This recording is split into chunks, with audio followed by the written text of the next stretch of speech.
Bonsoir à tous, bienvenue sur Monaco Info pour un tour d'horizon de l'actualité de ce mardi 6 août. Une médaille d'argent aux Jeux Olympiques pour l'équipe de France de basket 3-3. Dans le staff, il y a le directeur du centre de formation de l'AS Monaco Basket. Anthony Christophe reviendra avec nous sur cette folle finale qui est allée jusqu'au bout du suspense. L'organisation des Jeux Olympiques a demandé beaucoup de bonne volonté. 45 000 bénévoles sont mobilisés et assurent la réussite de cet événement international. Nos envoyés spéciaux sur les JO ont rencontré ceux qui s'occupent de la délégation de Monaco. Et puis nous entendrons la dernière engagée monégasque dans ces JO. Lisa Pou disputera jeudi le 10 km en eau libre, mais son entraînement dans la Seine a été annulé ce matin. Alerte rouge pour la planète bleue. Chaque année, il arrive un peu plus tôt et en 2024, le jour du dépassement de la Terre a été estimé correspondre au 1er août. Nous serons avec le chercheur et membre du GIEC, François Gémen, pour comprendre ce que revêt cette symbolique.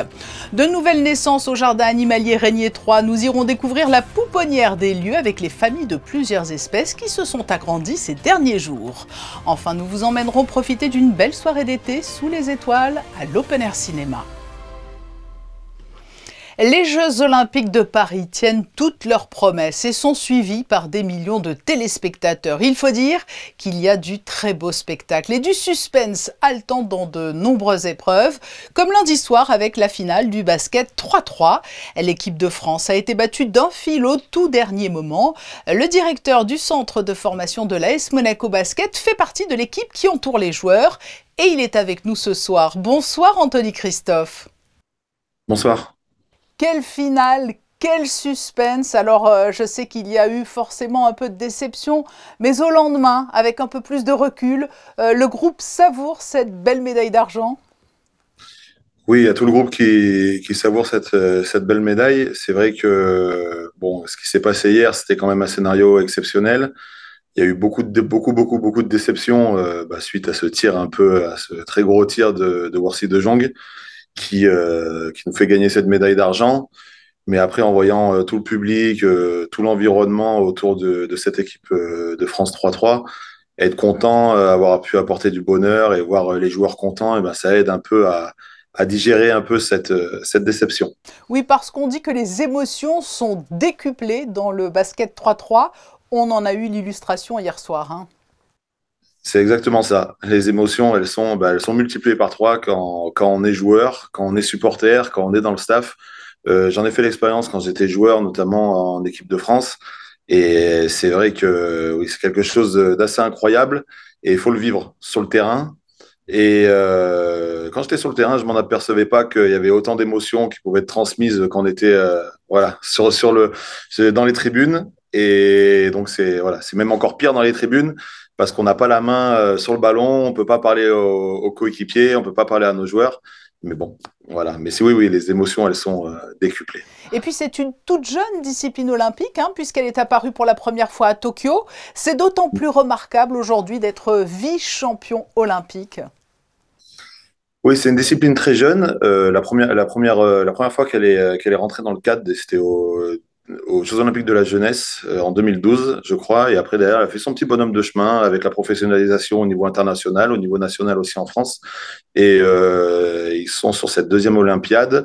Mais vraiment, on a vu la puissance que ça pouvait emmener, ça pouvait engendrer avec un public, avec un vrai environnement, parce que la première Olympiade, c'était à Tokyo, c'était sous Covid, donc il n'y avait pas de spectateurs.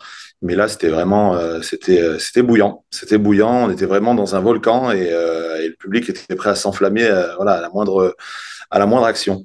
Cette médaille d'argent, elle va certainement contribuer à médiatiser un peu plus encore le 3-3. C'est votre ambition, hein, au quotidien.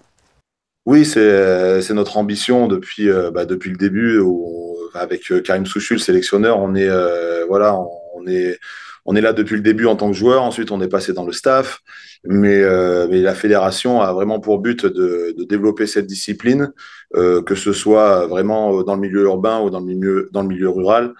Et voilà, on va essayer de surfer sur la vague de cette médaille d'argent. Et on a les meilleurs ambassadeurs du monde parce que ces quatre garçons-là, ils ont été, voilà, il y a eu un coup de foudre dès le premier jour pour eux, avec des matchs à l'arraché, un storytelling qui était parfait voilà, pour aller essayer de s'approprier le public et d'aller choper la moindre petite étincelle pour les emmener avec nous là-dedans, quoi. Vous avez été joueur, vous êtes en quelque sorte aujourd'hui ambassadeur. Comment définir le plaisir ou la technicité supplémentaire ou différente qu'il y a avec ces effectifs réduits par rapport au basket traditionnel? Bah, la réponse est dans la question, c'est parce qu'il y a un effectif réduit, le temps est réduit, mais les enjeux sont décuplés. C'est-à-dire qu'on est tout le temps on est tout le temps dans des situations d'extrême urgence où il reste 12 secondes, le jeu ne s'arrête jamais. C'est la première équipe en 21. Il y a tout un contexte tout un contexte 3-3 qui fait que bah il y a les gens, les passants qui nous regardent, il y a des regards qui connaissent rien au basket, mais ouais, si on est bon, si on n'est pas bon, qui c'est qui gagne pas, et la multitude de matchs fait qu'il y a une multitude d'histoires à raconter, et ces histoires-là, bah, on en a raconté une belle lors de ces 10 derniers jours. Vraiment, hein. Vous êtes également, Anthony Christophe, directeur du centre de formation de l'AS Monaco Basket.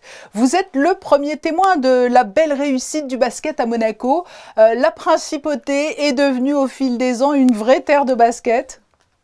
On a vu un peu le développement de la Roca Team, qui est exceptionnel. Derrière, on essaye de suivre avec le centre de formation.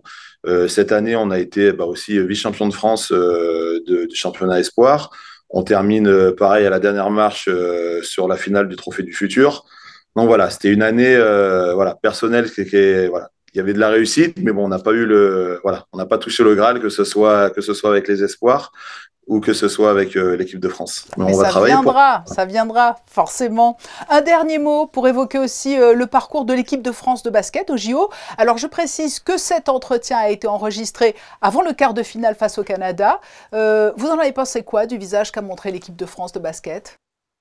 Bah, c'est une équipe qui est un peu en rodage encore. Et ensuite, derrière, le fait que les matchs s'enchaînent, on voit souvent des équipes grandir dans les compétitions. Et on espère tous, là, on va les voir tout à l'heure jouer, on espère tous qu'ils vont grandir au fur et à mesure de la compétition. On est tous derrière eux, comme eux, ils ont été derrière nous pendant cette compétition.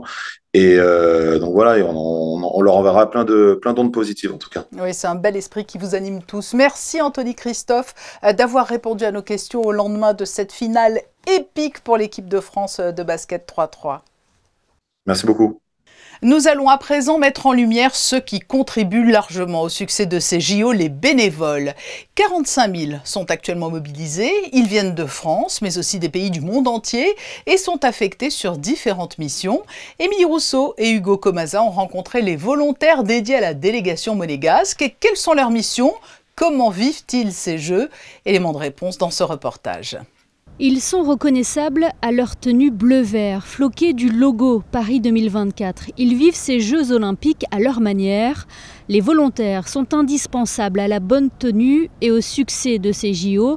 Ils sont nombreux à avoir postulé pour se rendre disponibles à l'image de Loïc Pasta. Ce monégasque de 24 ans a une mission particulière. Il assiste le comité olympique monégasque depuis l'arrivée du chef de mission Mathias Raymond au village olympique. Nous, on est les petites mains. Donc, qui aide la délégation. Le but, c'est vraiment de fluidifier l'information entre Paris 2024 et la délégation, et donc aussi de faire des travaux un peu de fluidifier tout ce genre de choses. Et dans cette mission, Loïc Pasta peut compter sur deux autres volontaires, Anne et Roy. Roy a un lien particulier avec la principauté.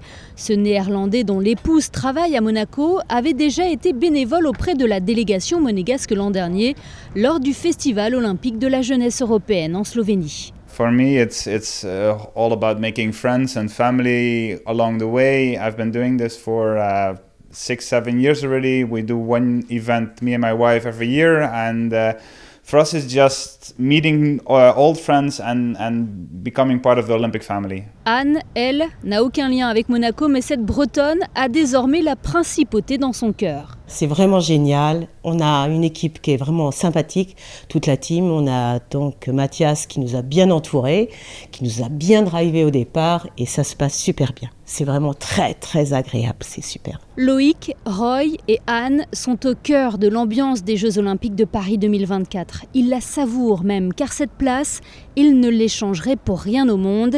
Ils vivent ces Jeux autrement, avec la même passion. Après un stage de préparation à Amiens, Lisa Pou est de retour au village olympique avant d'entrer en lice jeudi pour le marathon 10 km en eau libre. Son entraînement dans la Seine a été annulé ce matin par les organisateurs, la qualité de l'eau étant impropre à la baignade. La nageuse monégasque nous livre son état de forme et son sentiment à l'approche de cette échéance.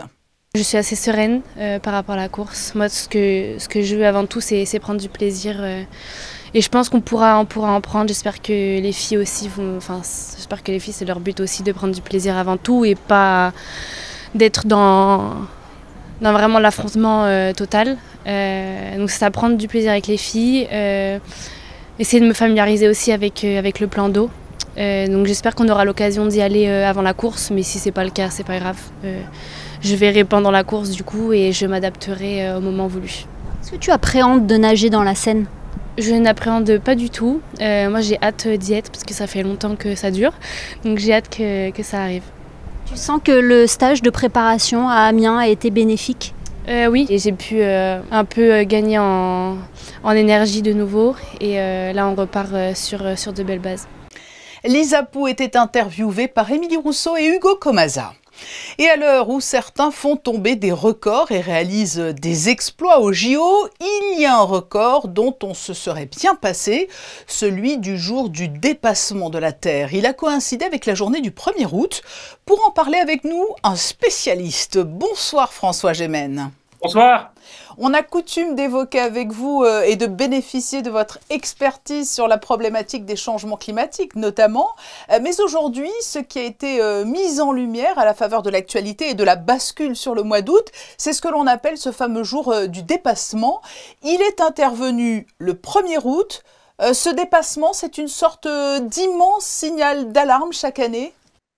Oui, disons que c'est un concept, on va pas se le cacher, qui est scientifiquement un peu fumeux, mais qui a été inventé par les ONG pour attirer l'attention sur ce qu'on appelle les dépassements des limites planétaires, sur le fait que nous consommons davantage de ressources que la planète n'a la capacité d'en générer et d'en régénérer au cours d'une année. Et ce qui est intéressant, c'est de voir en fait l'évolution de ce jour du dépassement autour du temps, puisqu'il tombe de plus en plus tôt d'année en année, ce qui veut dire que nous utilisons sans cesse davantage de ressources naturelles.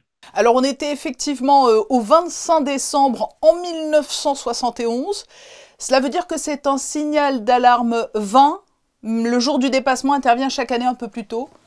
Il est certain que ce jour intervient de plus en plus tôt, ce qui est dû à plusieurs facteurs. D'abord au fait que nous sommes de plus en plus nombreux sur Terre et que donc de ce fait nous consommons de plus en plus de ressources et surtout nos modes de vie sont de plus en plus prédateurs des ressources naturelles et que donc nous dépassons les limites planétaires, la capacité de la Terre à régénérer ses ressources naturelles. J'évoquais en préambule les changements climatiques que l'on évoque très fréquemment avec vous, mais finalement tout est lié car les évolutions de la météo ont un impact aussi sur notre consommation et notamment sur la productivité des sols et ainsi de suite. Bien sûr, on sait notamment que le changement climatique va perturber le cycle de l'eau, va rendre les sécheresses plus fréquentes et plus intenses. On sait que le changement climatique a aussi un impact très lourd sur la biodiversité et c'est vrai que l'intérêt de ce jour du dépassement, c'est d'essayer d'englober l'ensemble des enjeux environnementaux avec un indicateur synthétique plutôt que de traiter les sujets sujet par sujet comme on le fait parfois. Il y a de bons et de mauvais élèves selon les zones du monde où l'on se trouve, car c'est une moyenne globale, ce 1er août. Cela dépend en fonction de chacun des pays aussi. Alors, il y a des bons et des mauvais élèves. Il faut bien pas se le cacher, ça tient largement au niveau de développement économique des différents pays. Plus un pays va être riche, généralement, plus il va utiliser des ressources naturelles qu'il va de surcroît utiliser un peu gratuitement, puisque ça ne rentre pas du tout en compte dans l'équation économique. Et donc, autant, évidemment, il faut souhaiter que les pays les plus pauvres se développent, accèdent à des niveaux de richesse comparables à celui dont nous disposons dans les pays industrialisés, autant ça se fait généralement en augmentant l'empreinte écologique de chaque individu. Alors, c'est peut-être un peu spécifique, mais quelle est l'attitude des agriculteurs? Car ils sont en première ligne. Alors, ils sont souvent victimes d'un système aussi, mais est-ce qu'ils sont enclins, eux aussi, à se préoccuper des nouveaux modes de fonctionnement et de production? il est certain que l'agriculture est vraiment un des secteurs en première ligne, à la fois parce que c'est un secteur qui est très consommateur de ressources, évidemment, notamment de ressources en eau.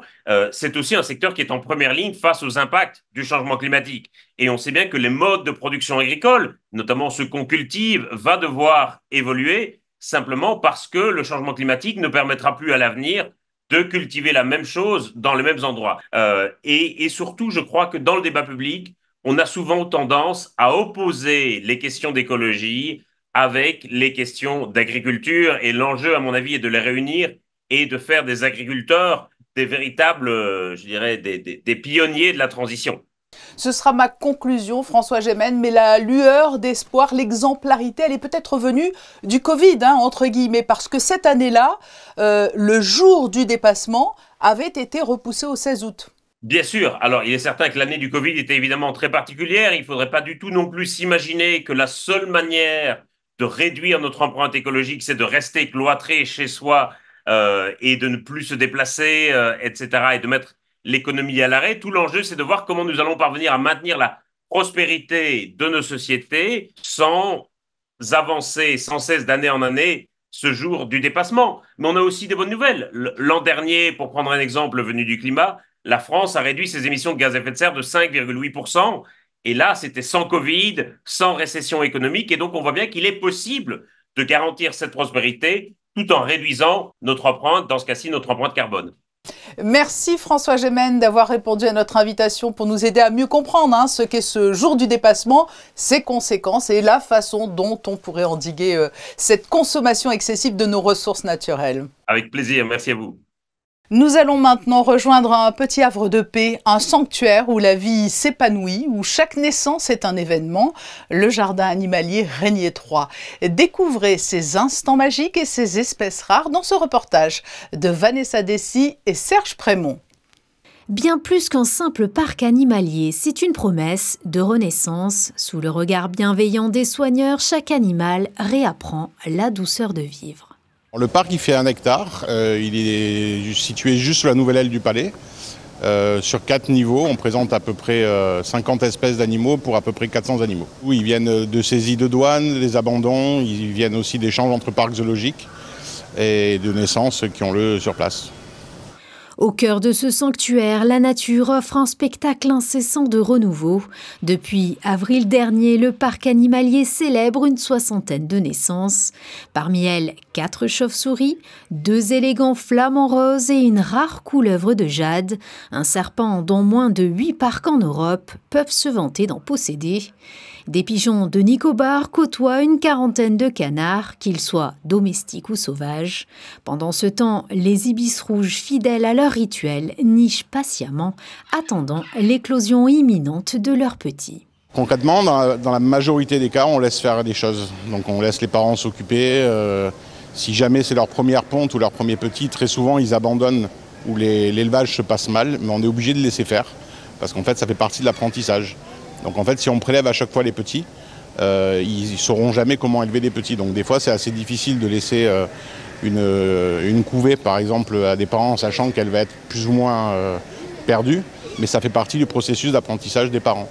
Donc ça, c'est important pour le jour où ces animaux seront éventuellement réintroduits dans la nature ou repartiront dans d'autres parcs. Il faut qu'ils sachent élever leurs petits naturellement. Le parc animalier participe à des programmes d'élevage européens afin de permettre de réintroduire certaines espèces dans la nature et d'obtenir une véritable mixité génétique. Pour éviter la chaleur qui nous étreint tout en se divertissant, vous avez 2 possibilités si vous choisissez d'aller au cinéma. Vous pouvez prendre l'option en journée dans une salle obscure sous la clim ou le soir sous les étoiles avec la brise de mer. Fabien Bonilla et Alexa Vial se sont invités à une séance nocturne. Le Monaco Open Air Cinéma est situé au pied du rocher sur la terrasse du parking des pêcheurs. Un écran géant de 200 mètres carrés y est installé, près de 500 places assises et une brise d'air frais. Voilà ce que propose ce cinéma. Les portes s'ouvrent à 20h30 et la clientèle est assez cosmopolite. C'est beaucoup les résidents de Monaco et beaucoup la clientèle internationale, donc les résidents qui habitent à Monaco peut-être 6 ou 7 mois de l'année, qui reviennent pour les beaux jours. On voit beaucoup donc les Américains, les Italiens, les Anglais, les Russes. Voilà, donc cette clientèle-là, beaucoup d'internationaux. Pour ce cinéma, on se concentre vraiment sur les blockbusters, Donc en général, les grosses sorties sont quand même réservées pour l'été, sur le calendrier cinématographique. On peut faire des rétrospectives de films qui ont un peu mieux marché auparavant dans l'année. Et là, pour cette année, exceptionnellement, étant donné qu'il y a un calendrier de sortie un peu moins incroyable que l'année dernière, on a passé Le Comte de Monte Cristo, donc qui est une version française, un film français, sous-titré anglais. C'est la première fois qu'on essaye ça ici, et on a eu des retours assez positifs de la clientèle. Donc pourquoi pas le refaire. Mais normalement, c'est vraiment beaucoup de blockbusters américains, et tous les soirs en version originale, sous-titré français. Le Monaco Open Air Cinéma propose 3 tarifs différents pour 3 assises différentes. Vous avez les chaises blanches à 12 € avec une réduction étudiante à 10 €. Vous avez les chaises vertes à 18 € et vous avez les black sofas à 23 €.